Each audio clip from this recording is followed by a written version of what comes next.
Leader Telegram, Friday, May 20th, 1966. GIs in Vietnam write home as they look to end of war.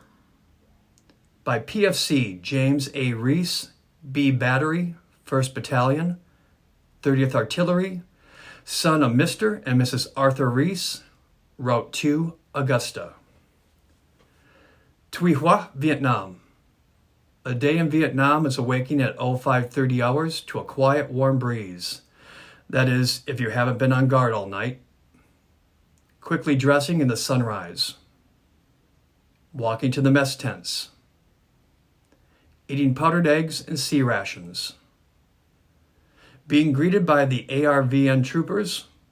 Walking back to our position and brushing your teeth. Shaving. Having a section meeting to learn of the day's work. Getting at the chore of cleaning the 155 mm howitzer and individual weapons and gear. Waving at a helicopter hovering by. Loading the truck with equipment to prepare to move to a new position. Pulling out of the area. Everyone sitting on the loaded trucks, weapons at ready. Traveling through an area where Charlie had hit the night before. Huts still burning. Vietnamese wandering around lonely, lost, crying, and hungry. Watching helicopters hover over and ahead of the convoy to bring hot water on Charlie if he shows. Waving to the villagers as they cheer us on. Halting the convoy when the road is cleared of mines. Moving out again. Arriving at a new area. Laying the guns in the azimuth of fire. Digging in the gun, individual foxholes and sleeping holes. Receiving sniper fire from a nearby tree. Eating C's for a late noon meal. Taking our weekly malaria pill. Setting up our tents to get some shade. Putting a parapet around the gun and ammo. Drinking nearly hot water to replace that which has your fatigues soaked. Trying to avoid the hot sun by working in 15-minute shifts. Telling a buddy, "Sorry about that," when he complains about the temperature of 125 degrees. That's the most often used phrase by GIs in Vietnam.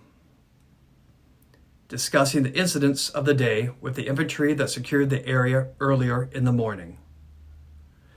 Finding out a friend or a fellow you just talked to yesterday won't be fighting this war anymore. Thinking of his wife, kids, and folks, and promising yourself to make time to write them. Preparing the rounds for the possible fire missions of the night to come. Hearing someone holler, "Mail call!" and hoping there's a letter for you.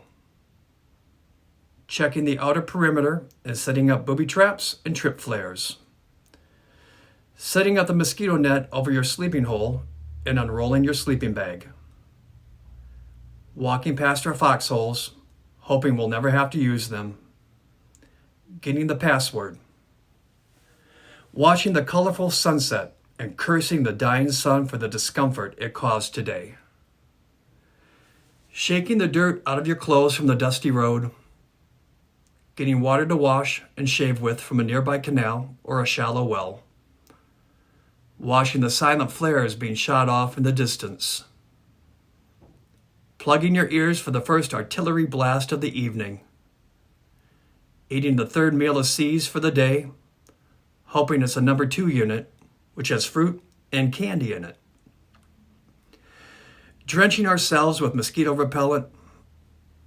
Firing support for the infantry on patrol in the Kong country. Receiving the words, "End of mission," and preparing for the sack.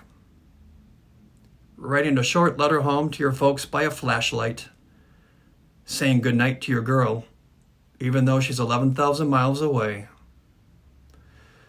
Bidding the ARVN boys a good night, munching on C's you snitched from the mess truck.